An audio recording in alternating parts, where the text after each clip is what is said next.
বড্ড অসময়ে তোমাকে ভালোবেসে ফেললাম। আসলে ভালোবাসা ক্যালেন্ডারের দিন তারিখ, ঘড়ির সময় ধরে হয় না। ভালোবাসা সে তো ভালোবাসাই। ভালোবাসার রং কখনো জ্যামিতিক হিসাব নিকাশ মানে না। এখানে মানুষ কোনো বিষয় নয়।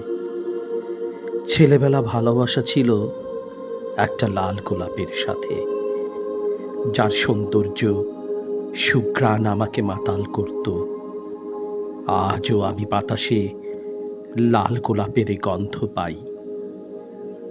কলেজে পড়ার সময় রাস্তার এক ভিক্ষুককে ভালোবেসেছিলাম, তার করুণ সুরের গান শুনে। আজও আমি মানুষের অর্থনৈতিক মুক্তির জন্য বুলেটের সামনে মিছিলে নামি। বড্ড অসময়ে তোমাকে ভালোবেসে ফেললাম। তবুও তোমার ভালোবাসার জন্য আমি ব্ল্যাক হোল থেকে তুলে আনতে পারি একটি লাল গোলাপ, একটি করুণ সুরের গান।